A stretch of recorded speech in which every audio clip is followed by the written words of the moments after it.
Welcome to the final episode of Extra Emerson Season 1. Thank you to all the viewers who decided to join us for this amazing season, but it's not over yet. The topic of our final episode is biopics, from well-known figures like Princess Diana to lesser-known names like Al Yankovic. Many people have received biopics in the past month alone. 2 high-profile biopics have been released, being Priscilla and Napoleon.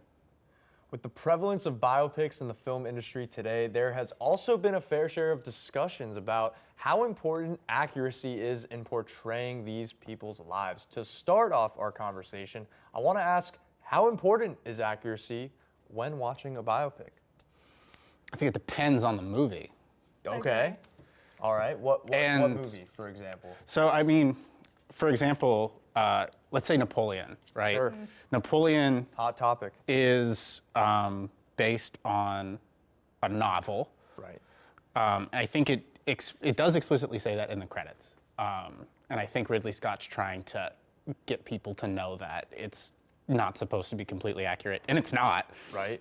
And I think he wants people to know that because of the amount of backlash the movie has gotten from like film buffs who just assumed it was going to be a biopic, you know. And that like kind of begs the question, like, what are biopic guidelines? Like, what makes a biopic a biopic? I think for me it has to be factually like relevant and have real people who, like we were talking about this, but accurately represent certain aspects of the originals. Like looks, sound. I agree. I do think that's, I mean, it's interesting to think about because there's only so much you can do to make something accurate. And sometimes, for example, let's say with Napoleon, trying to do a biopic about him, you know, literally once you start going back in history, 60, 70, 100 with Napoleon over 220 years ago, right? Yeah. Yeah. Yeah. Sorry. It's going to be completely, like, there's going to be anachronisms. I think one thing I did see Napoleon. I thought it was fine. One thing that I actually kind of liked was how they didn't bother having Joaquin Phoenix do like a British accent. Right? That's something I noticed. And especially in all, I didn't see the movie, but like in all the trailers, I was like, yeah, he doesn't have an accent. Nope. Is that on purpose? And like, you know, it very much on purpose. Very much is on purpose. Those little details though are why it's in the media for being so entertaining. Boom. Yeah, I think that's fair. I mean, I have a history minor, and I myself am a big history buff. So it was really interesting watching the movie and seeing all the things they did wrong, and also the ways that they kind of interpreted some things. You know, they made Napoleon look like a floundering little asshole, which he was. Sure. He was. He gets upset when things don't go his way.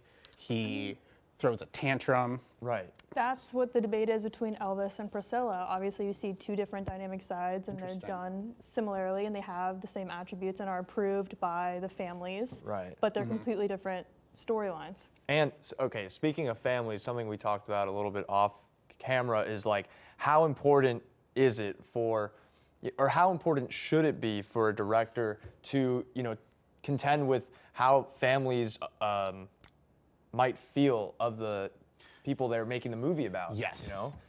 I mean, I think it's always great. I think that it's always great to at least have some kind of dialogue, you know? I think reaching out and at least kind of putting feelers out, like, hey, is this okay? Or if we do this kind of thing. Granted, I understand, you know, creatives wanting to have the space to be creative, you know, the space to do what they want and kind of tell a story they want. Because ultimately, in the end, these movies are still fictional stories. Sure. You know. But that's how I think. That's how I feel. I agree, because I feel like in the perspective of like my own, if someone was making a movie about me, like dead or alive, I'd want my family to approve it or at least know that this was happening. Right. And that kind of circles like my mind back to accuracy. Like how, I feel like we should talk a little bit more about like the importance of it just being an accurate, if it's labeled as a biopic, where like Napoleon was not labeled as a biopic. Yeah. But you know, how important is it for like a movie like Oppenheimer, we obviously talked a lot about Oppenheimer on the show this season, but like Oppenheimer historically, I think Christopher Nolan wanted to tell an as accurate story as possible. So like, what other movies do you guys like love that you feel did a good job of doing that? I personally really love Moneyball. Yeah, I love Moneyball. I would hazard to say that it is one of my favorite biopics. I just watched it recently. Now I'm a big like baseball fan. It makes me just feel at home for whatever reason. And Moneyball is just a great movie to watch and be like, this is awesome. Makes me feel good. Yeah. Love it. What about you? Well, I know for me specifically, I know Britney Spears just released a memoir that I read. Right. And then in the media, they're saying that it's going to be a biopic. And Is it too soon though? Like, I don't think it's too soon, but they did ask Margot Robbie if she was going to potentially have some involvement. Fascinating. within it. Margot Robbie is getting around as an actress. Everyone's asking for Margot Robbie. I see so much news about like her in so many different movies. Yeah. But then that goes back into, is that accurate to Britney Spears' story? Right. Well, it'll have to remain to be seen. I don't know. Before we wrap up the conversation, I'd love to know like what's like all-time favorite biopic? For me, it's Priscilla. All time. All time. Wow. I loved it. I thought every little detail from the cinematography So you to the think it's storyline. perfect? I think that there are things in it that could have been interpreted differently. Okay. But I think the acting was amazing, and I think that the storyline and how they interpreted her story was great. Nice. Well, I love The Social Network. Like, I mean, I feel like it's the biggest like Emerson film cliche. Obviously, The Social Network, it's the best, but it is. Like, I think everything about it is awesome. I love the storytelling. I think it's so just gripping, and I think that they do a great job. David Fincher and Aaron Sorkin like do such a good job of, I feel like, capturing Mark Zuckerberg in the way that many saw him as, at that age in college, naive, ambitious.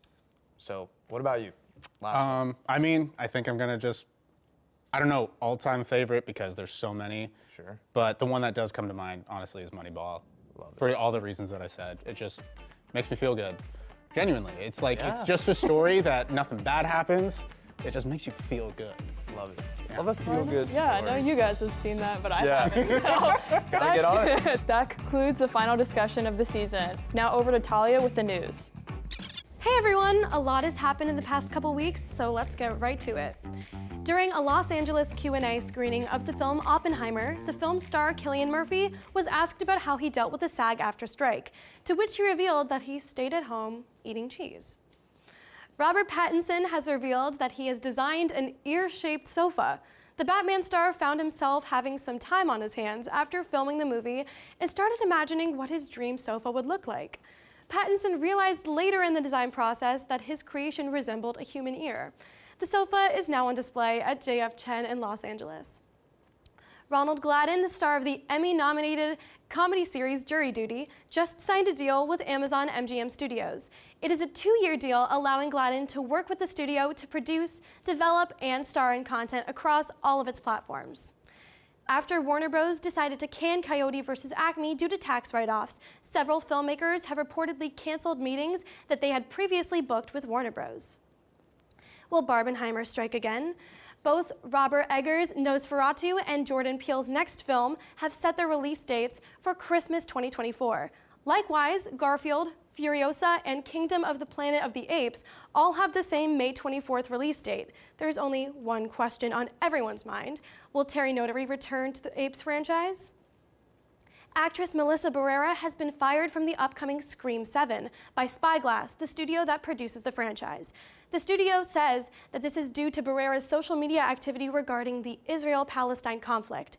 Shortly after, Jenna Ortega also left the project. Without Barrera and Ortega, the future of the franchise remains unknown. Variety's Actors on Actors is returning for its 19th season. The series features conversations between actors that are the top contenders in this year's Oscar race. Some of the pairings that have been announced are Margot Robbie and Cillian Murphy, Halle Bailey and Rachel Zegler, Robert Downey Jr. and Mark Ruffalo, and many more. There is some disappointment that certain stars were left out, like Killers of the Flower Moon's Lily Gladstone and Priscilla's Kaylee Spaney. These conversations began airing on December 4th on Variety.com and their social media platforms. AMC Theaters has announced a new experience for movie fanatics, Screen Unseen. This program allows customers to watch an unreleased film on the big screen. The surprise twist, the movie they're watching is revealed at showtime. This was tried on November 6th with a showing of Taika Waititi's newest film, Next Goal Wins. Our local AMC has their first Screen Unseen on December 11th. All we know is it has a PG-13 rating and a 104-minute runtime. For the last 2 weeks, Netflix has been releasing episodes of Squid Game: The Challenges, where competitors play games shown in the show to compete for a real cash prize. However, many contestants have come forward complaining about treatment and harsh conditions on set. 3 competitors were treated for injuries and hypothermia without local paramedics being alerted. What may be even more alarming is the use of lubricated condoms in place of chapstick when producers refused to provide the latter when contestants asked. While no lawsuit has been officially filed, multiple anonymous letters from cast members have been sent, threatening legal action. More news on this subject is to come. That's all for the news on this episode. Now over to Gianna in the field. Hi guys, so my name is Gianna, and today I will be asking people, which actor or actress do you think should have their moment come back in 2024? Let's see what they say. Alright guys, so I am here with Diego, and Diego, I have to ask you one simple question. What actor or actress do you think should have their comeback in 2024?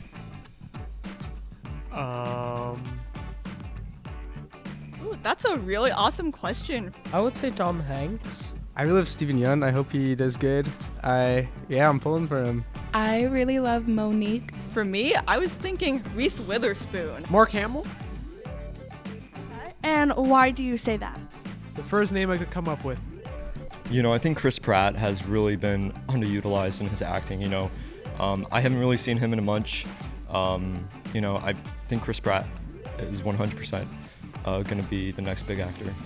I don't know, Daniel Kaluuya has, been pretty big recently, but I haven't seen him in a lot of stuff lately in, the last year or two. You know who I haven't seen in, such a really, really long time? Who? Judy Garland. He's been one of the best actors in Hollywood, and we last saw him in Elvis, which was released in 2022. He deserves a film that's a lot better than that, in my opinion. She was amazing and precious and made me very much want to go into acting and film in general. So love her. If he keeps going at the momentum he was going at, is a contender to be one of the greats. So I think having him sort of come back again and kill it again, I think would be really exciting. Get Out. I totally agree. She's dead. Wait, what? If it's Mark Hamill, it's Mark Hamill. I like him. So valid, and so real. If you haven't heard of Chris Pratt, please look him up. So underrated. I really hope that happens. Fingers crossed. Fingers crossed, guys. Fingers crossed. All right, guys, so there's our answers for today. And if you were to ask me who should have their comeback moment in 2024, personally, I have to say myself. In middle school, long time ago, I played LeFou in Beauty and the Beast Jr., and that was kind of my big break. So since that was so long ago, I feel like it's time for me now to have my moment. Let's take it back to the studio. Welcome back to the studio. 2023 is almost over, which means award show predictions are ramping up. As our own special way to celebrate this, we here at Extra Emerson are hosting our own award show, honoring the most memorable moments in film this year. Welcome to the first annual Exxies.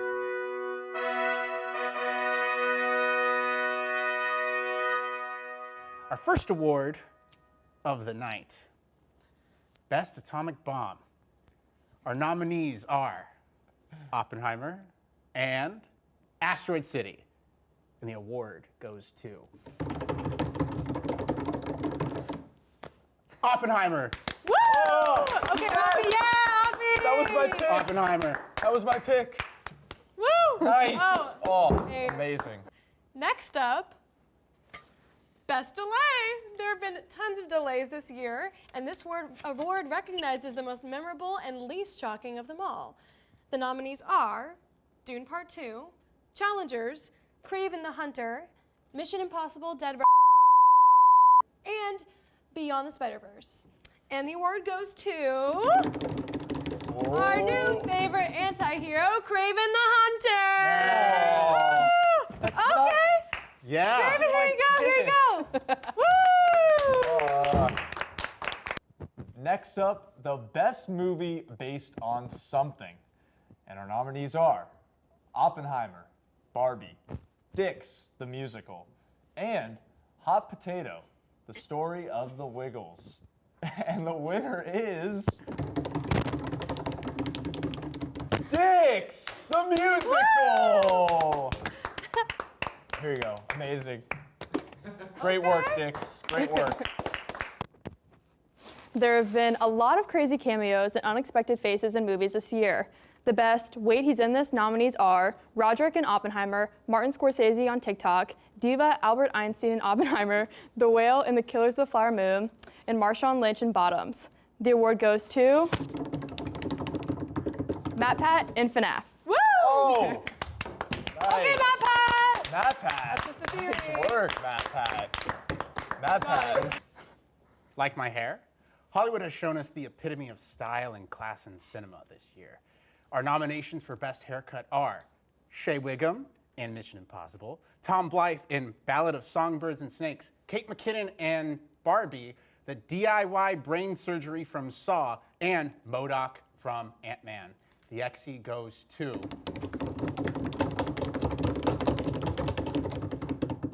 MODOK and Ant-Man. Woo! Oh! Oh my God. Okay, MODOK. I just lost that bet. Yeah. They got the award this time. Yeah. Look at that. There have been a lot of groundbreaking true stories told through film this year. This category recognizes Gran Turismo the movie, Gran Turismo from Gamer to Racer, and Gran Turismo based on a true story. The winner is Who could it be? Gran Turismo based on a true story. Never would have seen it coming. Okay. Boo! Our next award recognizes the truly terrifying moments of cinema this year. The nominees for Best Musical Jump Scare are I'm Just Ken and Barbie, Titanium and Megan, The Singing Planet in The Marvels, Peaches, the Super Mario Brothers movie, and weirdly, every time Lucy Gray Baird sang in the Ballad of Songbirds and Snakes. Although I don't know why that was shocking to so many. Anyways, the winner is Megan's amazing rendition of Titanium. Yeah, Megan! Okay. That's Sia or Megan? Hey.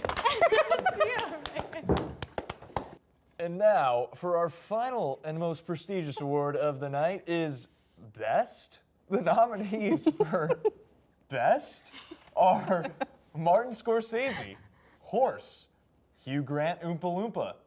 He was in the Amazon with my mother while she was researching spiders right before she died. And 80 for Brady. And the final Exie, the most important Exie, the most prestigious Exie of the night goes to... Oh, you know it, you hear it, you love it. Horse! Horse! Yes! Hold on, you bet fight for Horse! Horse! Dude, Horse has been so good this year. Really? Horse was in Napoleon. Horse was in Oppenheimer. Barbie. Horse Air. booked and black. Horse was in Indiana Jones. Guys, Horse is truly... Horse is horse. Horse is horse.